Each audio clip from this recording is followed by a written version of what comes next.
Ukuran kita punya umroh ini mabrur bukan di sini. Kalau ada orang umroh rajin ngaji, rajin zikir selama Makkah Madinah, belumlah itu umrohnya mabrur. Mabrurnya adalah setelah balik. Kalau balik umroh masih tetap suka gosip, di grup-grup WhatsApp masih selalu kirim-kirim gambar yang tak ada guna, berarti umrohnya belumlah mabrur. Bapak-bapak balik umroh, alhamdulillah tidak mampu 5 waktu di masjid, tapi adalah dia di masjid maghrib isya, insya Allah sudah mabrur lah umroh kita. Sebelum umroh, kira-kira kita masih sering memakai jilbab yang sempit-sempit. Balik umroh tidak ada lagi, mabrur lah namanya itu. Mabrur sebenarnya umrohnya adalah orang yang ada perbaikan menjadi lebih baik sebelum umroh. Itulah mabrur. Sebelum umrah dia malas mengaji, balik umroh malam Jumat dia selalu baca Yasin. Itulah yang disebut mabrur. Melakukan jauh perubahan lebih baik daripada sebelumnya. Nonton Bapak, sudah itu kau nonton, jangan lupa like and share. Kenapa doa saya tidak dijabah? Saya berdoa 24 jam. Pagi, siang, malam saya doa. Kenapa doa saya tidak diijabah? Salah satu sebabnya tidak bersalawat kepada Rasulullah di awal dan akhir dari doa. Jadi tuan-tuan, puan-puan kalau nak berdoa, salawat dulu. Allahumma salli ala Sayyidina Muhammad wa ala ali Sayyidina Muhammad. Atau mau salawat dengan sahdu, ya Nabi salam alaika, ya Rasul salam, salam alaika. Boleh seperti itu. Kalau salawat seperti ketika kita tahiyat boleh. Lepas itu barulah kita minta. Dan Nabi juga jelaskan orang yang malas bersalawat, sepelit-pelit umatku di antara kalian adalah yang apabila disebut namaku dia tidak bersalawat kepadaku. Jadi orang yang paling dedekut, orang yang paling bakhil, didengar nama Nabi, dia tidak bersalawat. Dan di sini banyak seperti itu. Begitu dengar Nabi Muhammad, lanjutkan sallallahu alaihi wasallam. Tradisi orang di sini, di Saudi, itu kalau mereka mau berkelahi, mau beribut, begadu, kalau ada yang sebut sallallahu Nabi, berhenti mereka. Maka tuan-puan, ibu-ibu mau berdoa, selama ada di sini, salawat dulu kepada Nabi. Bahkan itu yang ada tasbih-tasbihnya yang digital, coba diamalkan. Tasbih digital ini niatkan satu waktu sholat 1000 kali selawat. Allahumma salli ala Sayyidina Muhammad wa ala ali Sayyidina Muhammad. 1000 kali, hitung selama ada di sini. Lalu lepas itu sampai ke tanah suci berdoa. Diawali di Madinah banyak bersalawat. Sampai di Mekah mulailah kita berdoa. Nah, bersalawat. Kalau cinta kepada Rasul, salawat. Tuan-puan yang saya muliakan, Allah perintah puasa, tidak pernah Allah puasa. Allah perintah haji, tak pernah kita dengar Allah menunaikan haji. Allah perintah solat, tidak pernah Allah solat. Tapi ketika Allah perintah kita solat, salawat, coba dengar firman Allah. Innallaha wa malaikatahu yusalluna ala nabi. Allah dan para malaikatnya bersalawat kepada Rasulullah Muhammad SAW. Allah dan para malaikatnya. Jadi kalau mencintai Rasulullah, perbanyak bersalawat. Yang kedua, mengamalkan sunnah-sunnahnya. Nah, saya lihat jamaah kita di sini, ketika dia pergi umroh, banyak yang tidak melaksanakan sunnah-sunnah. Sunnah apa? Satu, coba lihat, sederhana. Ketika datang ke masjid, itu disunnahkan oleh Rasulullah pakai parfum. Menggunakan parfum. Kalau wanita boleh, tapi jangan yang keras baunya. Kalau laki-laki sunnah memakai parfum. Apalagi itu sunnah Rasulullah memakai baju, kalau perempuan jangan yang terlalu terang. Ya, mudah-mudahan tidak ada di antara kita pergi masjid pakai baju kaos. Ya, banyak jemaah biasa saya lihat dari Indonesia pakai baju biasa. Padahal Nabi Allah katakan dalam Quran, datanglah engkau ke masjidku dengan berpakaian yang indah. Banyak di antara kita kadangkala celananya, ada kan celana, biasa saya lihat itu celana jamaah kita, celana yang seperti ini diguna. Ini sebenarnya selawar dalam. Ini celana dalam ini. Dia pakai. Dia tidak tahu bahwa ini tidak layak untuk dipakai. Di Masjid Nabawi itu, tuan-puan, di situ ada jasad Rasulullah. Yang sampai kata sekarang ini, itu ada satu manusia yang diharamkan hancur badannya, diharamkan dimakan ulat, diharamkan dirusak tanah, dialah jasadnya Rasulullah Muhammad SAW. Bagaimana jasad beliau waktu hidup, begitu juga jasad beliau sekarang di Masjid Nabawi. Maka ketika datang, hormati dengan cara apa? Begitu datang masuk masjid, salawat kepada Nabi, berpakaian yang indah. Apalagi yang banyak kita langgar. Ya, biasa kalau ke masjid,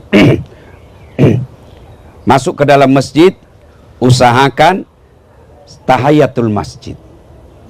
Sunnah. Ada biasa kita tidak sempat. Nah, ketahui saudara, ketika datang seperti ini, jangan pikir setan menyerah. Setan masuk dengan segala cara. Dan setan paling gampang masuk melalui handphone. Coba kalau kita duduk, pegang ini, pegang tasbih, otomatis mulut kita berzikir. Tapi kalau pegang handphone, otomatis digeruh. Kita tengok semua berita-berita. Biar berita dari Indonesia kita suka juga. Ya, paling senang kita berita gosip artis. Ini artis ini begini-begini. Padahal itu cara setan, dia di tangan dia bilang buka lagi, tengok lagi. Maka sebaiknya jangan terlalu banyak memegang handphone. Nah, tuan-puan yang saya muliakan, nah di Masjid Nabawi ini salah satu yang disunnahkan itu memperbanyak sholat sunnah. Sekali sholat sunnah di Masjid Nabawi itu sama 1000 kali di Masjid Malaysia atau Masjid Indonesia. 1000 kali. Jadi satu kali sholat 1000 kali di Masjid Indonesia. Dan saya tidak yakin ada di sini yang pernah sholat 1000 kali dalam satu masa. Jangan pula selesai sholat umroh dia tidak sholat balik. Ditanya, kenapa kau tak salat? Dia bilang, saya sudah banyak solat saya di Madinah, sudah saya tebus. Nah, itu di Madinah. Kalau di Masjid Haram, 10.000 kali. Maka selama di sini, perbanyak solat. Mudah-mudahan solat-solat sunnah itu menutupi solat kita yang lepas waktu kita belum baik agama kita. Nah, solat. Nah, tuan-puan yang saya muliakan, mencintai Rasul yang pertama memperbanyak selawat. Yang kedua, mengamalkan sunnah-sunnahnya. Ya. Yang ketiga, mencintai pewarisnya. Apa pewaris para nabi? Bukan gubernur, bukan ketua menteri, bukan menteri besar, bukan perdana menteri, bukan presiden. Apa pewaris para nabi? Ulama. Ulama ini kita cintai. Nah, sekarang karena banyaknya penceramah, coba tengok di YouTube, di Instagram, TikTok, ramai betul penceramah. Sayangnya bukan ilmunya kita ambil. Apa yang kita dapat setelah dengar ceramah, kita menjadi juri. Menilai ustadz, oh kalau ini ustadz ceramah jago bah. Kalau ini bikin ngantuk kita. Itu bukan mendapatkan ilmunya, tapi kalau boleh kita ambil ilmunya, amalkan sedikit-sedikit ya. Tuan-puan yang saya muliakan, inilah 3 cara mencintai Rasulullah sallallahu alaihi wasallam. Ini tema tajuk yang pertama, mari cintai Rasulullah pada bulan Maulid ini. Yang kedua, kita datang ke tanah suci ini. Orang datang ke tanah suci, sama harganya, sama hotelnya, sama pesawatnya, tapi demi Allah beda-beda pahalanya. Sama orang ujian. Ada yang lulus tapi markanya kecil, ada yang markanya sangat besar. Begitu juga ibadah haji, ibadah umroh. Saya bagi cerita yang pernah saya dengar dari guru saya. Ada 2 murid pesantren, setelah dibagi ilmu, gurunya berkata, nak, silakan kau turun, amalkan ilmu yang saya peroleh. Turunlah mereka. Yang satu jadi pedagang, yang satu jadi tukang kebun. Yang tukang kebun dia tanam ubi. Begitu ubinya panen, dia datang ambil ubinya, dia isi, dia datang ke gurunya.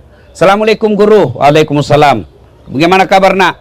Saya lepas dari pesantren ini, saya tanam ubi. Ini ada ubi yang paling baik. Kata gurunya, baik sekali kau nak. Alhamdulillah. Bawa masuk ke ibumu. Bawalah ke istrinya guru. Cerita-cerita, kata muridnya, guru, saya nak balik lagi. Kata gurunya, tunggu dulu, kau dulu sekejap. Masuk gurunya ke bininya. Ibu, kita kasih apa itu anak kita? Dia datang bawa ubi. Bagi apa dia bawa oleh-oleh? Tak ada. Kasihan dia kalau dia balik tak ada oleh-olehnya. Kata istrinya, tak ada yang boleh dibagi. Apakah kau boleh bagi? Kata istrinya, ada. Kemarin ada kambing Yang dia datang bawa, ada tamu kita bawa kambing. Kata gurunya, sudahlah saya tak suka itu kambing, saya kolesterol. Kasih aja itu kambing. Baliklah dia bawa kambing. Tadi pergi bawa apa? Bawa apa? Ubi. Balik bawa kambing. Di jalan ketemu kawannya. Dari mana kau teman? Dari rumah guru. Kenapa ada kambing kau bawa? Dia bilang, itulah baiknya guru kita, saya bawakan ubi, dia bagi saya kambing. Jalan kalkulatornya ini temannya. Ini saja dia bawa ubi, dibagi kambing. Apalagi kalau lebih dari kambing. Dia ambil keretanya, dia isi beras, telur, ayam, tepung, minyak. Baik, satu kereta. Naik ke gurunya. Assalamualaikum guru. Waalaikumsalam. Macam mana kabar nak? Saya telah lepas dari pesantren. Saya jadi pedagang. Ini ada saya bawa hadiah buat guru. Kata gurunya, baik sekali kau nak. Bawa masuk ke istri. Bawalah ke bininya.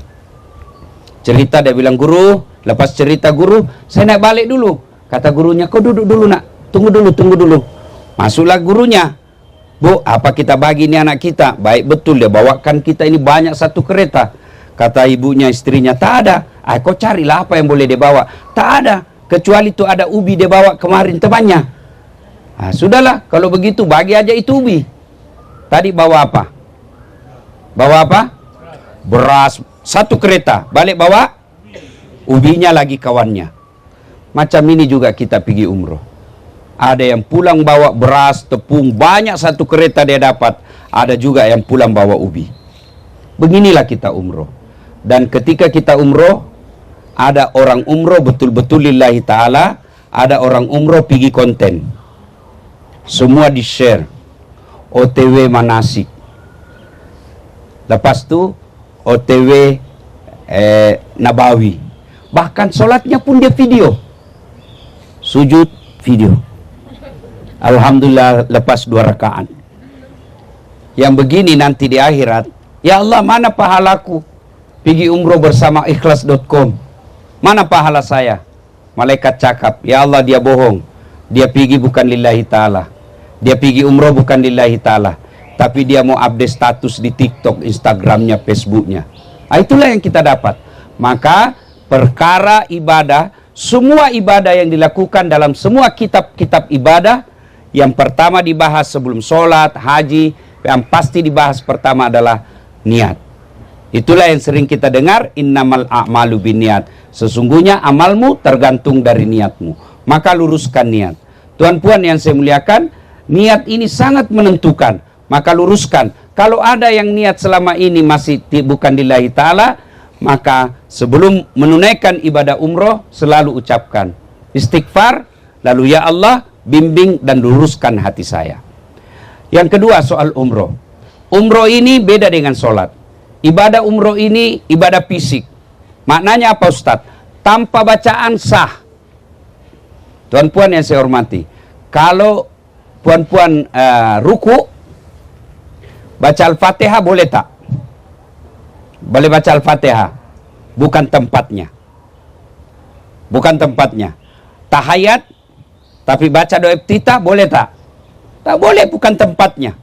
Tapi haji umroh, tak ada bacaan pun sah. Tawaf, diam saja, boleh. Sa'i, diam saja, boleh. Cuma beda pahala kalau ada baca dengan tidak. Nah itu biasanya ada kan buku yang dibagi oleh travel. Saya tidak tahu di Ikhlas ada atau tak. Ada buku tuntunannya kan? Ada biasanya. Saya kalau berjamaah ketika tawaf, saya tidak anjurkan baca buku. Sebab kenapa? Berdoa itu bukan menghafal. Berdoa itu bukan menghafal. Tidak ada kewajiban dalam agama berdoa menggunakan bahasa Arab. Boleh pakai bahasa Jawa, boleh pakai bahasa Bugis, boleh pakai bahasa Melayu, boleh pakai bahasa Inggris, bahkan boleh pakai bahasa isyarat. Tidak ada dia keluar tapi dia menangis. Suaminya kawin lagi nih. Allah tahu, mesti tidak ada kata, Allah sudah tahu. Daripada guna bahasa Arab tidak tahu artinya. Nanti bingung malaikat. Apa maksudnya ini? Lain di bibir, lain di hati. Doa yang dia minta supaya suaminya setia, tapi doa dia baca, doa minta hujan. Bingung malaikat. Apalagi kalau kita guna buku. Ya. Begitu dia gunakan buku, yang dia baca halaman 13. Kena senggol, jatuh bukunya. Dia ambil, dia buka halaman 18. Salah sambung. Maka tidak mesti. Biasa saya kasihan lihat jamaah Indonesia, Malaysia. Biar doa sapu jagat, mesti ikut sama ustadznya. Rabbana, Rabbana, atina, atina. Nah, kau sudah hafal itu. Itu apa kau ikut sama ustadzmu? Dan ustadz itu belum tentu sama yang kita mau. Ibu-ibu yang pengantin baru, pasti dia mau punya anak. Iya kan? Nah, ini tuan-tuan yang sudah muka-muka sakaratil maut. Yang muka-muka 70, macam tuan, tidak lagi minta anak. Yang paling best dia minta husnul khotimah. Bagi kita, adik-adik remaja, tentu minta, ya Allah bukakan pintu jodoh. Kalau dia punya ustadz anak muda, dia berdoa, ya Allah bukakanlah pintu jodoh kami. Bapaknya di belakang bilang, amin. Berarti tidak mau lagi jodoh. Jadi belum tentu apa yang mau ustadz itu juga mau jamaah. Jadi tidak mesti sama doanya ustadz. Saya kalau bawa jamaah, saya lepas doa zikir, silahkan doa masing-masing. Minta karena beda-beda. Bahkan boleh tuan-puan berdoa begini, ya Allah, Engkau sudah tahu apa yang ku mau, maka kabulkan. Amin. Boleh. Ya Allah, saya tak pandai cakap, tapi Engkau sudah tahu apa yang ku mau, maka kabulkan ya Allah. Nah, kemudian, tempat paling baik berdoa di Masjidil Haram itu ada 13 titik. Ya. Di 13 titik itu, di Masjidil Haram, ada 13 itu, dikumpul lagi menjadi yang utama, ada 3. Yaitu 1 ketika tawaf, 2 di Hijr Ismail, 3 Hajar Aswad. Multazam, di Multazam. Dari 3 ini, yang terutama Multazam. Multazam berasal dari kata lazim. Lazim artinya Allah malu tidak mengabulkan doa orang yang berdoa di situ. Tapi macam mana boleh kita tahu kan tempatnya Multazam? Tahu kan, sudah paham semua titik Multazam. Multazam itu antara Hajar Aswad dengan pintu Ka'bah. Kira-kira dia hanya dalam ya 120 cm. Dia enggak besar, sempit saja. Nah, orang semua mau ke situ, ribuan, enggak mungkin, apalagi perempuan. Tidak dianjurkan ke situ. Sebab kenapa? Bisa hancur. Ya, mutawib juga jangan biasakan bawa perempuan gadis. Saya sering dulu saya disuruh, Ustadz, bawa cucuku pergi umroh, bawa tawaf, perempuan gadis. Begitu saya tawaf, tak dorong, waduh, langsung saya istighfar, enggak jadi, bahaya besar setannya ini. Ya, ibu-ibu lebih utama menjaga harga diri daripada pergi cium Hajar Aswad atau Multazam. Allah tahu ibu mau ke Multazam, tapi sebagai perempuan lebih utama menjaga harga diri. Jadi macam mana caranya Ustadz? Cukup say good. Nah, dari jauh saja, Bismillahirrahmanirrahim. Boleh. Jadi misalnya di sana Multazam, ambil lurus, boleh di lantai 2. Boleh di lantai 2, tengok saja sudah lurus antara Hajar Aswad dengan pintu Ka'bah, itu tengah-tengahnya, itulah Multazam. Di situ kita berdoa. Nah, berdoa sekali lagi tidak mesti bahasa Arab. Ini mumpung saya ingat, ada kesalahan kita tawaf. Ibu, bapak tahu definisi tawaf? Pengertian tawaf? Tawaf apa itu? Tawaf. Tawaf adalah dengan sengaja mengelilingi Ka'bah. Nah, dengan sengaja mengelilingi Ka'bah. Jadi kalau tidak mengelilingi Ka'bah, bukan tawaf namanya, batal. Contoh, tuan puan, ustadznya sudah jauh, tuan di belakang, dia kejar, ustadz laju bah, kejar dia. Ini bukan tawaf, kejar ustadz, batal tawafnya. Atau dia lambatkan langkahnya, bah, laju betul kita bah, ustadznya di belakang, dia tinggal di tempat, batal. Batal itu batal. Karena dia bukan mengelilingi Ka'bah, tapi dia ngerem. Jalan saja.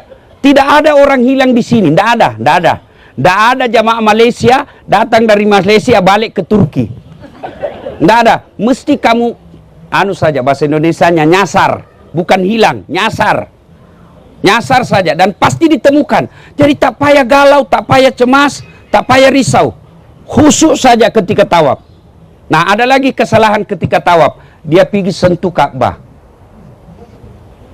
Yang boleh disentuh ketika tawaf, 1, Hajar Aswad, 2, Rukun Yamani.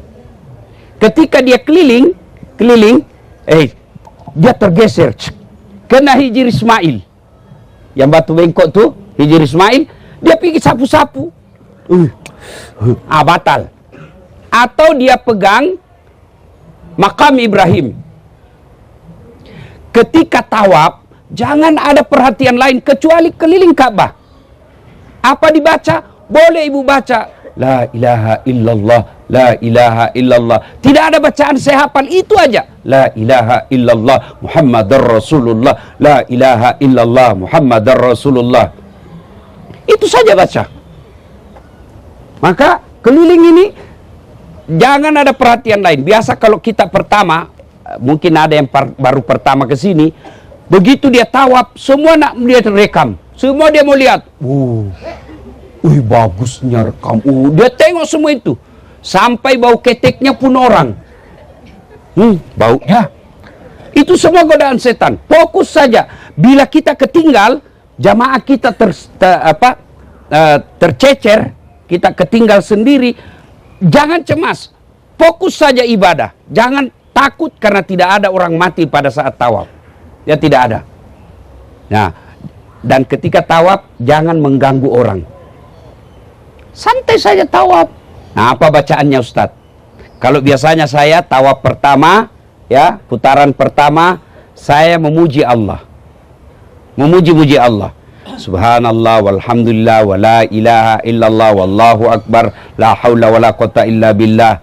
Sampai di Rukun Yamani, bismillahi Allahu akbar, Rabbana atina fid dunya hasanah, dan seterusnya. Nah, Hajar Aswad, bismillahi Allahu akbar. Mulai lagi. Rukun kedua, saya istighfar.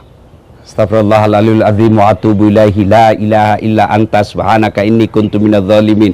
Sampai Rukun Yamani, bismillahi Allahu akbar, Rabbana atina, dan seterusnya. Hajar Aswad, bismillah Allahu akbar. Lalu saya salawat kepada Nabi. Putaran ketiga. Putaran keempat, saya doakan orang tua saya. Putaran kelima, barulah saya minta apa yang saya mau. Putaran keenam, saya ulang apa yang saya mau. Putaran ketujuh, saya salawat lagi kepada Nabi. Karena awal dan akhir dari doa disunnahkan bersalawat kepada Rasulullah Muhammad SAW. Nah, lepas itu tuan puan yang saya muliakan, pergi ke tahallul. Nah, semua ini tidak usah cemas. Karena ada pembimbing kita. Yang perlu kita cemaskan adalah selama di sini berbanyak ibadah. Jangan sampai lebih banyak tidur. Jangan sampai lebih banyak shopping. Kalau di Malaysia saya kira jarang yang hobi shopping. Kalau orang Bugis sekampung saya, belum lagi sampai masjid dia sudah bilang, Ustadz, di mana beli emas? Saya bilang, kau umroh lah dulu. Biasa dia bawa beg 1, balik 3. Melahirkan dia punya beg. Ada juga yang hamil saja. Hamil. Ini lebih lagi hamil, dia melahirkan. Menjadi 3 begnya. Nah, boleh seperti itu. Boleh, tapi ingat, kalau lebih over bagasi biasanya kena denda. Ada yang saya pernah bawa jamaah, dendanya lebih mahal biaya denda daripada harga oleh-olehnya. Terpaksa dia ikhlas, dia tinggalkan oleh-olehnya. Kalau saya kalau pergi umroh, saya sudah bagi tahu keluarga dan sahabat saya tidak pergi shopping. Saya pergi ibadah. Ya. Apa oleh-olehmu? Saya doakan kau di Baitullah, mudah-mudahan kau sehat walafiat, murah rezekimu, kau boleh datang juga sendiri minta ke sana. Itu oleh-oleh paling baik. Kalau mau oleh-oleh sajadah, saya beli di Indonesia. Tapi saya tidak cakap ini oleh-oleh dari Mekah. Enggak, karena saya bohong namanya. Apa ya oleh-olehmu? Padahal saya beli di Tanah Abang, Jakarta. Tuan puan yang saya muliakan, nah ini tajuk yang kedua. Yang ketiga, ya, kata Nabi, siapa yang datang ke Baitullah, maka 1, dikabulkan doa-doanya, 2, diampuni dosa-dosanya, 3, digantikan segala pengeluarannya. Ini 3. Tuan Puan pergi di ikhlas.com, bayar 15.000 ringgit, insya Allah Allah ganti, diampuni dosanya, dikabulkan doanya. Itu jaminan dari Nabi. Allah yang jamin melalui hadits qudsi. Sementara Bapak Ibu kredit, apa kalau di Malaysia kredit? Cicil apa? Bayar bertahap kereta. Pinjaman. Pinjaman kereta bayar 30 ringgit, tidak ada jaminan diampuni dosa, tidak ada jaminan dikembali kawannya, tidak ada jaminan dikabulkan doa-doanya. Yang ada beli kereta dapat dosa. Kenapa? Dia pakai selingkuh. Beli kereta dapat dosa. Kenapa? Dia tinggalkan salat jamaahnya. Nah, sementara pergi umroh, ini 3 jaminan. Karenanya selama di sini 3 ini yang harus perbanyak. 1, perbanyak taubat. Orang datang, Ustadz, saya taubat tapi saya ulang. Bukan urusanmu, kau taubat saja. Suatu masa datang anak muda, ya Rasulullah, saya berdosa. Kata Nabi, kau taubat. Tapi kuulang lagi, kau taubat lagi. Kuulang lagi, taubat lagi. Lalu kata anak muda ini, kalau begitu banyak dosaku ya Rasul. Dosamu banyak anak muda, tapi ampunan Allah jauh lebih banyak. Bagaimana cara bertobat? Ada 2. 1, tobat bilizan. Tobat bilizan memperbanyak istighfar. Astaghfirullahaladzim azim wa atubu ilaihi la ilaha illa anta subhanaka inni kuntu minadz zalimin. Terlalu panjang itu Ustaz, saya tidak hafal. Yang pendek saja. Astaghfirullahaladzim azim wa atubu ilaihi. Itu pun masih panjang, pendek lagi. Astagfirullah, astagfirullah. Masih panjang, cukup pendek lagi. Astaga. Tidak boleh astaga, tidak boleh. Main-main saja ini ya, paling pendek. Astagfirullah, astagfirullah, astagfirullah. Itu yang pertama. Yang kedua, tobat dengan cara apa? Memperbanyak sholat sunnah taubat. Bagaimana sholat sunnah taubat? Sama sholat sunnah yang lain. Bedanya waktu dan niatnya. Kalau tahajud malam hari, harus sudah tidur. Niatnya tahajud. Kalau sholat taubat, baiknya lepas sholat maghrib nunggu isya. Jadi lepas sholat maghrib, Tuan Puan tak payah balik hotel. Tinggal nunggu isya, sholat sunnah, taubat namanya. 2 rakaat salam, 2 rakaat salam, 2 rakaat salam, sampai 6. Boleh 2, boleh 4, baik. 6, lebih baik lagi. Macam mana niatnya Ustaz?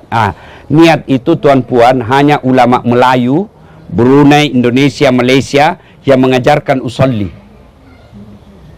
Ada kan kalau kita usolli misalnya, kalau mau ucapkan boleh, tidak ucapkan pun sah. Coba tengok orang Arab. Kalau masuk masjid, coba tengok. Kalau dia masuk masjid itu, Allahu Akbar. Ya kan? Kalau kita kan lama dulu. Loading dia. Salli. Dia lupa rupanya sallinya. Dia langsung duduk. Saya tanya, saya terus duduk. Kenapa kau duduk? Tidak jadi sholat. Dia bilang, saya lupa sallinya Ustaz. Boleh ucap, boleh tak. Begitu tinggalkan bilik hotel, sudah ada dalam hati, saya mau sholat taubat. Itulah niat. Mau ucapkan, salli sunnatal taubat raka'ataini lillahi ta'ala. Bahasa Melayunya, saya niat sholat taubat 2 rakaat sunnah hukumnya bagi saya lillahi ta'ala. Allahu Akbar. Itu pun tak hafal, kau cakap saja begini, Tuhan salat taubat, Allahu Akbar. Boleh, boleh. 2 rakaat berikutnya ulang lagi, Tuhan masih sama yang tadi, Allahu Akbar. Boleh, boleh, enggak, boleh. Daripada menghafal tidak hafal, enggak salatlah kau. Lepas itu kapan tobatnya? Sujud terakhir. Ya, itu pertama sholat sunat taubat. 2 rakaat salam, 2 rakaat salam, 2 rakaat salam. Di sujud terakhir itulah, maka Tuan Puan, kalau lihat ulama, ada ulama ahli agama, sujudnya lama sekali, memang di situ tempat paling istijab berdoa. Misal, doa yang akhir-akhir ayat itu dikatakan, Rabbana la tusik kulubana ba'da ishadaitana wa hablana min ladunka rahmah. Yang kurang lebih maknanya, ya Allah jangan kau palingkan hati hamba setelah engkau berikan hidayah. Itu ya. Yang berikutnya, setelah itu sholat tobatnya memperbanyak istighfar. Ya. Nah, yang kedua, banyak berdoa. Selama di sini, mintalah kepada Allah. Banyak-banyak minta kepada Allah. Cuma doa itu ada 4 cara Allah kabulkan. Ada 4 cara Allah kabulkan. 1, Allah kita minta, Allah kasih. Yang kedua, Allah kasih tapi dalam bentuk yang lain. Puan-puan misal, anak 15 tahun minta dibeli kereta. Puan belikan? 15 tahun, dia minta dibelikan kereta. Dibelikan tak? Tak. Apa karena tidak sayang? Tidak. Justru saya sayang, tidak belikan. Kenapa? Belum masanya. Oke, nah, tak payah saya belikan kau kereta. Nah, saya belikan kau MacBook. Nah, itu artinya dibagi, dikabulkan tapi dalam bentuk yang lain. Yang ketiga, dikabulkan tapi ditunda. Nah, saya belum kasih kau hari ini, nah, saya kasih kau 2 tahun yang akan datang. Ya, dan yang keempat, Allah kabulkan setelah di akhirat kelak. Maka selama di sini mintalah, berdoa kepada Allah Subhanahu wa taala. Tuan-puan yang saya muliakan, pada akhirnya ini pengalaman saya. Kira-kira minggu lalu, minggu lepas, saya pulang ceramah dari Sabah. Saya naik Garuda dari Jakarta ke Makassar, itu 2 jam lebih. Saya naik pukul 2 dini hari, pukul 2 subuh. Ya maknanya belum masuk waktu subuh. Landing di Makassar itu 6:30 pagi. Maknanya tidak mungkin sholat subuh sebab belum masuk waktu subuh, dan tidak mungkin sholat subuh di Jakarta, dan tidak mungkin sholat subuh di Makassar. Sebab kenapa? Sudah jam 6:30 pagi, sudah lewat masa subuh. Maknanya harus sholat subuh di atas pesawat. Setelah masuk waktu subuh, saya lihat semua orang-orang di sekeliling saya, depan, belakang, kiri, kanan, tidak ada satupun yang sholat. Orang seperti ini pulang umroh, kasihan. Kalau orang pulang melancong pergi Singapura, balik melancong dari Turki, dia tidak sholat, ya memang dia baru lepas senang-senang. Tapi kalau pulang umroh, memperbaiki agama, tidak sholat, tidak ada gunanya semua itu. Ada orang kasihan lama sekali mau umroh, tidak boleh, tidak mampu dia pergi sana karena tidak ada duitnya. Tapi dia laksanakan sunnah-sunnah Rasul. Setiap mau keluar rumah dia wudhu, dia berpakaian seperti apa yang Rasulullah hendaki, dia sholat duha, dia puasa Senin Kamis, tidak menunaikan ibadah haji. Jauh lebih mulia ini daripada orang yang bolak-balik pergi umroh tapi sholatnya masih dipermainkan. Ukuran kita punya umroh ini mabrur bukan di sini. Kalau ada orang umroh rajin ngaji, rajin sikir selama Makkah Madinah, belumlah itu umrohnya mabrur. Mabrurnya adalah setelah balik. Kalau balik umroh masih tetap tukar gosip, di grup-grup WhatsApp masih selalu kirim-kirim gambar yang tak ada guna, berarti umrohnya belumlah mabrur. Bapak-bapak balik umroh, alhamdulillah tidak mampu 5 waktu di masjid, tapi adalah dia di masjid maghrib isya, insya Allah sudah mabrur lah umroh kita. Sebelum umroh, kira-kira kita masih sering memakai jilbab yang sempit-sempit. Balik umroh tidak ada lagi, mabrur lah namanya itu. Mabrur sebenarnya umrohnya adalah orang yang ada perbaikan menjadi lebih baik sebelum umroh. Itulah mabrur. Sebelum umrah dia malas mengaji, balik umroh malam Jumat dia selalu baca Yasin. Itulah yang disebut mabrur. Melakukan jauh perubahan lebih baik daripada sebelumnya. Tuan-puan yang saya muliakan, inilah tausiah kita, mudah-mudahan ada manfaat. Sebelum saya akhiri, tentu dalam pelayanan ini ada yang tidak sesuai. Ada yang tidak sesuai harapan, kita mau begini tapi tidak sesuai, itulah ibadah umroh. Ya, pasti ada kekurangan dan kelemahan. Tidak mungkin sempurna. Tidak mungkin sempurna. Itulah ada kelemahan. Tidak ada travel yang mau membuat kecewa. Tapi apa boleh buat, kemampuan manusia terbatas. Anda punya duit mau bayar 50 ringgit pergi umroh, tapi urus diri sendiri, beli tiket sendiri, tambahan sendiri, pesan hotel sendiri, kereta sendiri, makan sendiri, tidak mungkin. Tidak mungkin. Maupun bayar 100.000, 10.000 ringgit, urus sendiri, backpacker namanya, sekarang tidak boleh lagi. Maka digunakanlah travel. Nah, tentu ada untung. Untuk melayani tuan-puan itu tidak mungkinlah tidak ada untung. Nah, untungnya itu pun tidak banyak. Maka karenanya dimohon kalau ada kehilapan dan kesalahan, mudah-mudahan disampaikan secara baik. Jangan sampai saling memaki, itulah pintu masuknya setan. Ketahuilah perjalanan ibadah pasti setan berusaha. Saya bawa jemaah begaduh satu bilik. Dia bilang, Ustadz, saya tidak boleh tidur kalau ada lampu.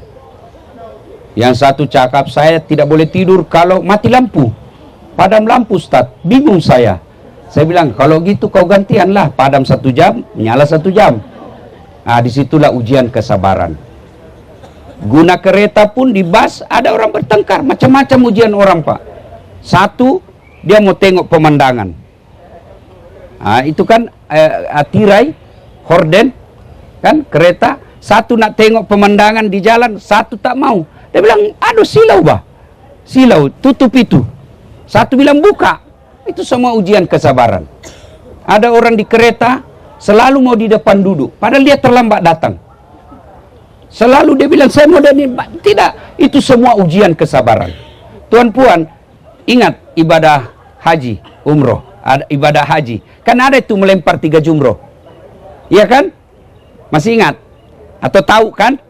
Berapa titik? Berapa tempat melempar? 3. Usta, ula, akabah. Setan besar, setan tengah, setan kecil. Iya kan? Satu tempat berapa batu? 7. Berapa batu? 7. Berapa hari? Berapa hari? 3 hari.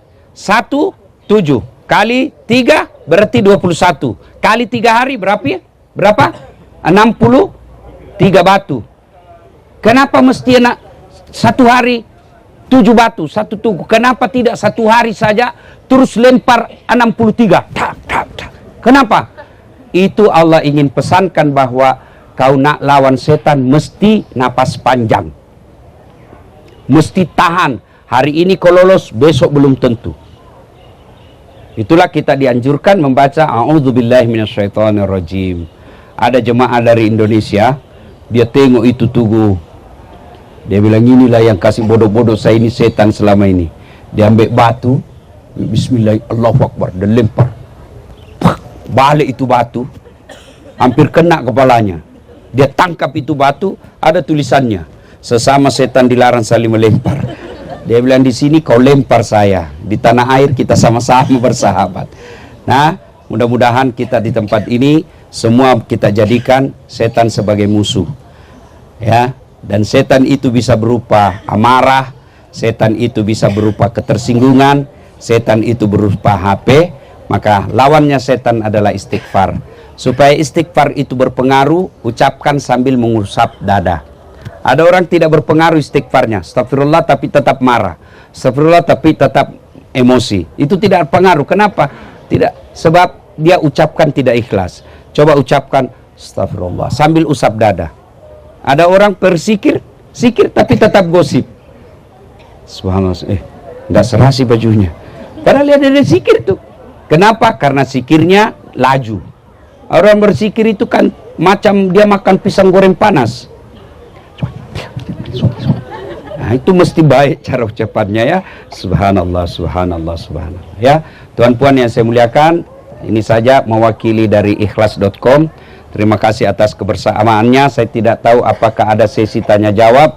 Kalau ada mau bertanya boleh, kalau ada juga mau menjawab silakan. Lebih dan kurangnya mohon dimaafkan. Usikum wa nafsi bitaqwallah. Ayo silakan. Mau tanya, Tuan? Kita digalakkan. Digalakkan? Sebelum keluar rumah. Ya. Membaca ayat kursi. Ya. Balik rumah pun kita digalakkan baca. Ya. Apa kelebihannya? Ya, kalau sebelum keluar baca ayat kursi, kata Nabi, maka dia akan dilindungi dalam perjalanan. Kalau balik, maka Allah akan melindunginya dia di dalam rumahnya. Nah, itu bagus baca. Lepas sholat pun Allah ampuni kalau dia baca ayat kursi. Ya, cuma kalau baca jangan terlalu laju. Baik-baik, jangan terlalu cepat. Ayatul kursi dibaca. Kalau mau lengkap sebelum tidur, ya, baca Al-Baqarah awal-awal, Alif Lam Mim dan seterusnya. Lepas itu baca akhir dari surah Al-Baqarah, amanah Rasul dan seterusnya sampai habis. Kemudian baca kul huwallahu ahad, kul a'udzu birabbil falaq, kul a'udzu birabbin nas. Lagi bagus kalau baca surah As-Sajdah. Lepas semua baca itu, lalu usap seluruh badan. Ini hadis Nabi, usap seluruh badan, semuanya, semua yang diusap itu insya Allah tidak disentuh api neraka kalau dia baca tiap malam. Ya, apalagi maafkan saya Tuhan, usia senja seperti Tuhan mesti banyak baca. Ya, kalau pengantin baru tidak sempat lagi dia baca macam ini. Ya, makasih. Makasih. Ada lagi? Cukup? Ada dari puan-puan? Tak ada? Oke. Habis. Ini anak muda? Tidak ada? Ayat 128 129 Al-Baqarah apa ni Al-Taubah. Itu apa dia punya pedilat? Ya, itu ayatnya kan begini. Apa aja?